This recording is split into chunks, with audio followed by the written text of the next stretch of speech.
Hello friends, आज हम करते हैं लेंस के लिए सूत्र का निगमन। जो फॉर्मूला होता है 1/f equals to 1/v minus 1/u। अब बात आती है यहाँ f क्या है, v क्या है एंड u क्या है। जहाँ f होती है हमारी फोकस दूरी, v होती है हमारी प्रतिबिंब की दूरी। प्रतिबिंब की दूरी का मतलब प्रतिबिंब से लेकर लेंस तक की दूरी, प्रतिबिंब की दूरी। एंड u होती है हमारी वस्तु तक की दूरी, लेंस से लेकर वस्तु तक की दूरी। ओके, अब जितनी भी दूरी होती हैं इसको मान लीजिए चतुर्थांश के लिए प्लस। जितनी भी दूरियां इधर की तरफ गिनी जाती हैं वो सब होती हैं माइनस। जितनी भी दूरियां इधर की तरफ राइट हैंड की तरफ ली जाती हैं वो होती हैं सब प्लस। जितनी भी दूरियां हमारे लेंस से ऊपर की ओर ली जाती हैं वो प्लस, और जितनी भी दूरियां लेंस से नीचे की तरफ ली जाती हैं वो होती हैं सब माइनस। ये होगी वस्तु ए बी। जब भी वस्तु ए बी लेते हैं तो हमेशा उससे दो किरणें जाती हैं।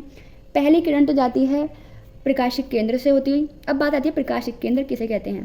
प्रकाशिक केंद्र की खासियत होती है किरण जैसे जाती है बिना विचलित हुए सीधी ही निकल जाती है। मीन्स दैट इसका कोई भी विचलन अपवर्तन नहीं होता है। जैसी गई बिना विचलित हुए सीधी निकल गई। अब जो किरण सीधी जाती है, सीधी किरण हमेशा टेढ़ी होती है। अब बात आती है टेढ़ी वो नीचे की तरफ होगी या फिर ऊपर की तरफ होगी। उत्तल लेंस का काम होता है इकट्ठा करना और अवतल लेंस का काम होना है फैलाना। तो ये है हमारा उत्तल लेंस। उत्तल लेंस किरणों को इकट्ठा करता है। ये किरण नीचे की तरफ है, इकट्ठा होने की किरण कहाँ पर जाएगी, नीचे की तरफ जाएगी। अब इसको मिलाते हैं जहाँ भी ये मिलती है। सीधी किरण, ये वाली लाइन को बोलते हैं हम मुख्य अक्ष। इसको लिखा मुख्य अक्ष। जहाँ वस्तु रखी है ये होगी वस्तु ए बी। वस्तु ए बी की लेंस तक की दूरी हो गई हमारी यू। ये बिंदु है, इसको प्रकाशिक केंद्र कह रहे हैं। प्रकाशिक केंद्र के बिंदु को बोल दिया ओ। ऊपर ये जो किरण बी जहाँ पे जा रही है, ये जहाँ पे टकराई इस बिंदु को बोल दिया हमने D. A B O D ये एक दूसरे के पैरेलल हैं, समांतर क्रम में है, तो पहले लिख दिया है ए बी समांतर ओ डी। जितना ए बी होगा उतना ही ओ डी है। मुख्य अक्ष को बी डी किरण किस बिंदु से काटा है, यहाँ पे काटा है। सीधी किरण मुख्य अक्ष को जिस भी बिंदु पे काट के जाती है, सीधी किरण समांतर किरण मुख्य अक्ष को जिस भी बिंदु पे काटती है वहाँ होता है हमारा फोकस। इसे हम द्वितीय फोकस F2 भी कह सकते हैं, अदरवाइज यहाँ पे F भी लिख सकते हैं। प्रतिबिंब बना है यहाँ पे। अब पता कैसे लेकिन यहाँ प्रतिबिंब ही बना है। जो भी किरणें जाती हैं वो अपवर्तन के बाद जहाँ भी मिलती हैं प्रतिबिंब वही बनता है। क्रॉस पॉइंट यहाँ दिखाई दे रहे हैं तो प्रतिबिंब भी यहीं बना। ये हो गया वस्तु ए बी, यहाँ हो गया प्रतिबिंब। वस्तु रखी है ऊपर की तरफ, प्रतिबिंब आया मुख्य अक्ष नीचे की तरफ, जो बना है उल्टा। तो लिखा बी ऊपर है तो उल्टे की वजह से बी कहाँ जाएगा, नीचे। ए का प्रतिबिंब ए डैश, तो ए बी का प्रतिबिंब कैसा बना, ए डैश बी डैश। दोनों किरणें साफ साफ मिलती हुई दिखाई दे रही हैं, साफ साफ कटान दिखाई दे रहे हैं, तब प्रतिबिंब बना वास्तविक। और जहाँ भी प्रतिबिंब वास्तविक बनता है तो सदैव होता है उल्टा। सबकी दूरियां दिखाई दे रही हैं। यहाँ है वस्तु, वस्तु तक की दूरी हो गई यू। प्रतिबिंब है ए डैश बी डैश पर, तो प्रतिबिंब लेंस की प्रतिबिंब तक की दूरी हो गई हमारी वी। इसको लिखा। फोकस बिंदु कहाँ है, एफ पर। लेंस से लेके एफ तक की दूरी हो गई हमारी एफ, स्मॉल एफ फोकस दूरी। यहाँ तक की दूरी यू, प्रतिबिंब तक की दूरी वी, ये हो गई एफ। टोटल दूरी है हमारी वी। लेंस से लेके ए डैश बी डैश तक की टोटल दूरी है वी। छोटी दूरी एफ की दूरी है एफ। जब वी में से इस दूरी को माइनस करेंगे तो बची ये वाली दूरी, तो ये दूरी कितनी आ गई हमारी, वी माइनस एफ। इसे भी यहीं पे हैंड टू हैंड लिख लिया है, इसकी आगे जरूरत पड़ेगी। स्टार्ट करते हैं। सबसे पहले हमें त्रिभुज दिखाई दे रहे हैं A O B and A dash O B dash. तो स्टार्ट करते हैं। त्रिभुज ए ओ बी, जहाँ पे इनके शीर्ष मिल रहे हैं, त्रिभुज ए ओ बी तथा त्रिभुज ए डैश ओ बी डैश में, त्रिभुज ए डैश ओ बी डैश में हमें इनका अनुपात निकालना है। उसके लिए हमें सबसे पहले इन त्रिभुजों को समरूप दिखाना होगा। समरूप दिखाने के लिए सबसे पहले इनके शीर्ष अभिमुख कोण दिखाने पड़ेंगे। मीन्स कि इनके शीर्ष एक ही जगह मिल रहे हैं।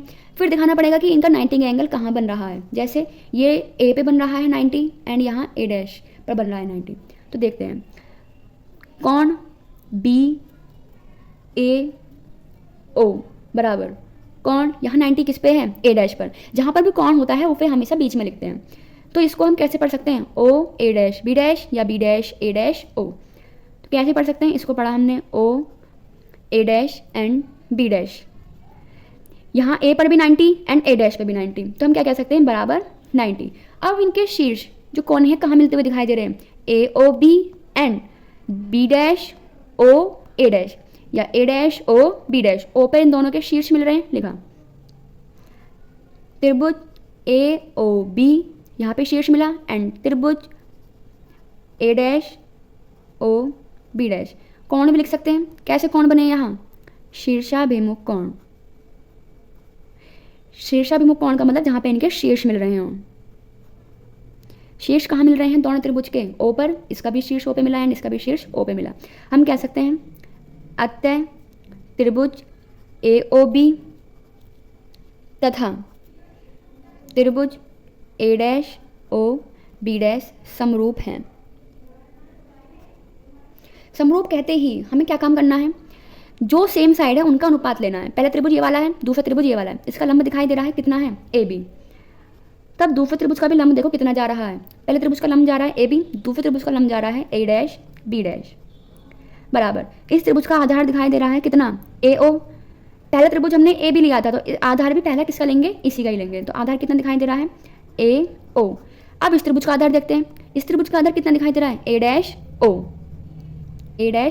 अब लगाते हैं चिन्ह परिपाटी।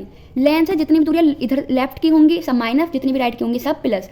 लेंथ पे जितनी भी दूरियां ऊपर की ओर होंगी वो प्लस, जितनी भी नीचे की तरफ होंगी वो सब माइनस। A भी की ओर है प्लस, A', B' नीचे की ओर है माइनस, AO लेफ्ट में है माइनस, A''O राइट में है प्लस। इन सबके मान रख देते हैं।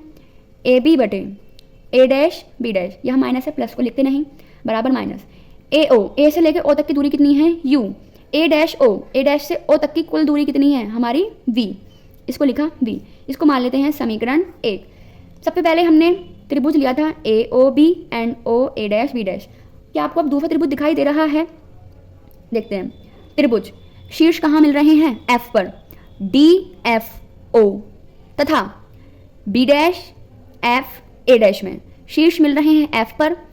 स्टार्ट करते हैं। या फिर कह सकते हैं OFD तथा B', F, A' में त्रिभुज OFD तथा F पे शीर्ष मिल रहे हैं B', F, A' में। O यहाँ है, A' यहाँ है, F यहाँ है। OFD तथा B', F, A' में।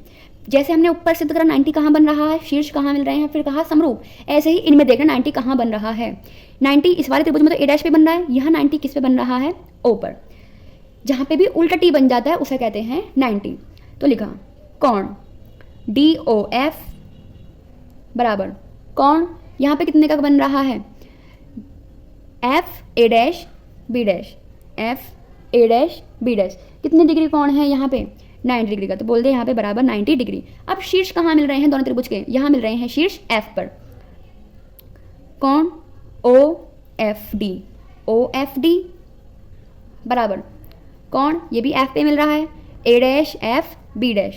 जहाँ कोण लेते हैं उसे बीच में लिखते हैं, बस इतना याद रखना है। A', F, B'। कैसे कोण हो गए? शीर्षाभिमुख कोण। जैसे ही शीर्षाभिमुख कोण आए और 90 आए तुरंत हम कह देंगे कि वो कैसे हैं? समरूप हैं। अतः त्रिभुज कौन कौन से त्रिभुज लिए थे? DOFD अतः त्रिभुज OFD तथा त्रिभुज A', F, B', A', F, B' समरूप हैं। समरूप हैं। जैसे समरूप कहेंगे तुरंत लंब बटे लंब बराबर आधार बटे आधार, दो साइडों का अनुपात आता है। यहाँ पे लंब क्या दिखाई दे रहा है हमको? OD। तो लिखा OD बटे में इसका लंब आ गया OD। इस त्रिभुज का पहले हमने D वाला त्रिभुज लिया है।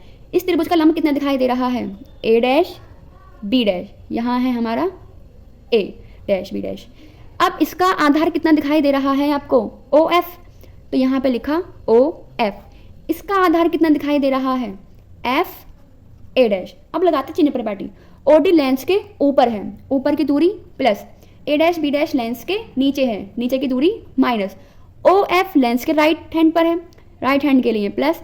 FA' भी लेंस के राइट हैंड पर है, देन ये भी प्लस। अब हमें ये दिखाई दे रहा है OD किसके समांतर है? AB के। समांतर की वजह से जितना हमारा AB है उतना ही हमारा क्या आएगा? OD। तो OD की जगह क्या लिखा? AB बटे में लिखा हुआ है A', B'। OF का मान कितना है हमारा? Small f। FA' की वैल्यू कितनी है हमारी? V minus F। ये हो गई समीकरण, मान लिया इसको 2। समीकरण 1 में दिखाई दे रहा है AB बटे A', B' विद माइनस। समीकरण 2 में दिखाई दे रहा है AB बटे A', B' विद माइनस। दोनों ही बराबर हैं तो कह सकते हैं समीकरण 1 व 2 को बराबर रखने पर दो को बराबर रखने पर, जैसे ही इनको बराबर रखते हैं तुरंत क्या मिलता है, तुरंत मिला हमें, यहाँ पे लिखा हुआ है माइनस के u अपॉन v, यहाँ लिखा हुआ है f upon v minus F. जो इसके बराबर था उसे लिखा, जो इसके बराबर था उसे लिखा। तुरंत कर देते हैं क्रॉस मल्टीप्लाई, इसकी मल्टीप्लाई इसमें और इसकी मल्टीप्लाई इसमें। v माइनस एफ करी माइनस के u में, v माइनस एफ भाग में है, इधर साइड किस में आ जाएगा, गुणा में। यहाँ लिखा हुआ है f, f में गुणा किसकी हो गई, v की, तो ये आ गया एफ वी। गुणा करी u की v माइनस एफ में, u की v में करी u v minus minus plus u की f में करी, ये कितना हो गया u f बराबर एफ वी। पूरी समीकरण में एक में f नहीं है, किसी में u नहीं है, किसी में v नहीं है, तो u v f से भाग कर देते हैं। u v ये गुणा में है, u v f से भाग करने पर, u v f से क्या करा हमने, भाग। जैसे भाग करा क्या मिला, यहाँ लिखा हुआ है u v, बटे में भाग कर दिया u v f से। यहाँ प्लस की u f लिखा हुआ है, भाग कर दिया u v f से। यहाँ f v लिखा हुआ है, भाग कर दिया u v f से। u v कैंसिल, यहाँ u से u, f से f कैंसिल, f से f, v से v। क्या क्या बचा, यहाँ बचा माइनस के 1 अपॉन f प्लस यहाँ बचा हुआ दिख रहा है 1 अपॉन v, बराबर में दिखाई दे रहा है 1 अपॉन u। 1 अपॉन v तो लिखा हुआ है ही, यहाँ 1 अपॉन v, 1 अपॉन u किस में है, प्लस में है, इधर साइड किस में आ जाएगा, माइनस में। तो प्लस का 1 अपॉन u इधर साइड किस में आ गया, माइनस में। 1 अपॉन f इधर माइनस में, इधर साइड किस में जाएगा, प्लस में। इसे घुमा के लिख सकते हैं, जब इसे घुमा के लिखा तो हमें मिला 1 अपॉन f बराबर 1 upon v minus 1 upon u। ये आ गया हमारे लेंस के लिए सूत्र का निगमन, जिसे u v f भी कह सकते हैं। Thank you. अगर आपको ये वीडियो पसंद आई हो so please like, subscribe and share. Hopefully आपको ये वीडियो पसंद आई होगी। अगर आप फीडबैक ज़रूर देना।